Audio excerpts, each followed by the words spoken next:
अर्दली साधना। जैसे कि देखने में आया है कि हम ज़्यादा करके देवताओं की साधना का व्याख्यान शास्त्रों में मंत्रों के रूप में मिलता है और बहुत सारे लोग इनकी साधना करने पर लाभ प्राप्त करते हैं। इसी तरह अगर देखा जाए, जैसे उच्च कोटि का ऑफिसर है, ऑफिसर के साथ कुछ सहायक मेंबर होते हैं, जहाँ सर्वेंट मैन होते हैं, जिन्हें अर्दली बोला जाता है, जैसे कि पीएन।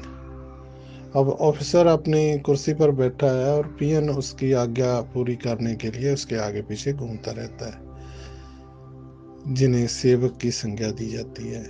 इसी तरह देवताओं में भी बहुत सारी उनकी सहायक शक्तियां होती हैं, जिन्हें अर्दली कहा जाता है। अर्दली में सेवक जैसे कि भैरव जी है, उनके नीचे भी 8 अर्दली काम करते हैं, जो उनके लिए काम को आसान करते हैं। इसी तरह भैरव जी है खुद देवी शक्तियों के अर्दली हुए, जो माता है, माता का पुत्र भैरव जी कहलाते हैं। इसी तरह बहुत सारी ऐसी शक्तियां हैं जो इस संज्ञा में आती हैं। ज़्यादा करके आम तांत्रिक लोग भूत प्रेत या कोई ऐसी छोटी शक्तियां बस कर लेते हैं, लेकिन इन मेन पावरों पर ध्यान नहीं दे पाते। चलो मान लेते हैं कि एक भूत की भी साधना कर ली तो वो भी अर्दली रूप में काम करता है, पर उसकी एक अलग नियम है। ये जो मैं साधना बता रहा हूँ, ये एक अलग कैटेगरी में आती है। जैसे कि देवता, उसकी सहायक शक्तियां को अर्दली बोला जाता है। अगर जज है, जज के आगे जो फैल इधर उधर करता है, उसे भी अर्दली बोलते हैं। जो एक आज्ञा पूरी करने के लिए ऑफिसर के आगे पीछे घूमता रहे, या आपके आगे पीछे घूमता रहे, ताकि कब आप उसे आज्ञा दें, कब आप उसे काम बोलें और वो पूरा करे, उसे अर्दली कहते हैं।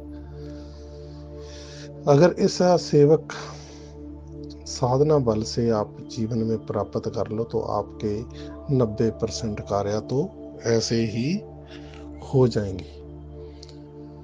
ऐसी साधनाएं ज्यादा करके गोपनीय ही मानी गई है। अगर कोई जानकार भी है तो वो बताता नहीं है। तो समय समय पर ऐसी साधनों का उद्देश्य यही होता है कराने का, कि आप अपने जीवन में साधना के द्वारा अपने जीवन में जिस सुखों की कमी है उसे पूरा कर सको। जैसे अर्दली हो गया, ऐसे दासी हो गई, जैसे देवदासी, जहाँ देवताओं की जो सेवा करते हैं, जहाँ होली स्त्री अपने लिए वो कर सकती है। जहाँ अर्दली की साधना करने के बाद आपके जीवन में छोटे मोटे कार्य, जैसे कि घर के छोटे मोटे कार्य, इधर उधर की कोई बात को किसी तक पहुँचाना हो, जहाँ कोई चीज़ को मंगाना हो, जहाँ किसी छोटे मोटे कार्य, जैसे कि उस कमरे में क्या हो रहा है, वहाँ क्या हो रहा है, उसका दोस्त क्या कर रहा है, उसको कोई चीज़ देनी हो, जहाँ उससे कोई चीज़ लेनी हो, जहाँ ऐसी कोई चीज़ आपकी गुम हो जाती है उसका पता लगाना हो, इन सारी छोटी मोटी चीज़ों को अर्दली साधना से आसानी से आप प्राप्त कर सकते हैं। ये गोपनीय विधि में आने वाले समय में ये पेड ग्रुप जो अपना टेलीग्राम पर श्रीधाम 108.com जो भी बना है उस पर जल्दी दूंगा। आप जल्दी ज़्यादा से ज़्यादा उस ग्रुप को ज्वाइन करें, और जो भी होगा आपके लिए उसमें बहुत ही गुप्त साधनों की जानकारी दी जाएगी और प्रैक्टिकली कराई जाएगी।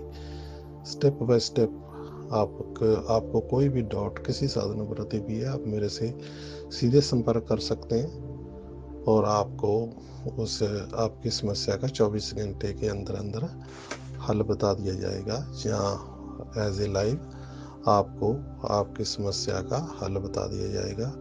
अगर पूजन करने में भी दिक्कत आ रही है तो मैं स्वयं आपसे पूजन संपन्न करवा दूंगा।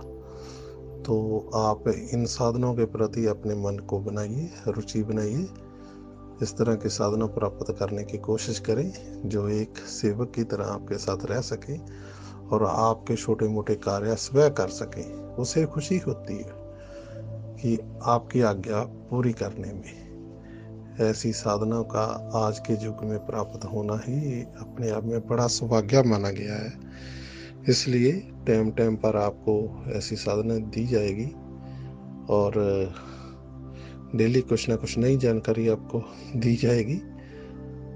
आप इस ग्रुप को ज्वाइन करें और अंत में यही कहता हूँ, आप सब खुश रहिए और साधना क्षेत्र से जुड़िए। समय बहुत भयानक है। अभी आज के महंगाई भरे युग में तो वैसे ही घर चलाना बहुत मुश्किल है, आगे समय और भी खतरनाक आने वाला है। तो आप अगर कुछ दिव्य ऊर्जा प्राप्त कर लेंगे तो अपने जीवन को और अपने खानदान को, जहाँ अपने आसपास के लोगों के जीवन को सुरक्षित कर पाओगे। इतना कहता हुआ आप सबको आशीर्वाद देता हूँ कि आपके जीवन में हर पल एक नई चेतना का उदय हो। खुश रहो। जय गुरुदेव, जय श्री राम।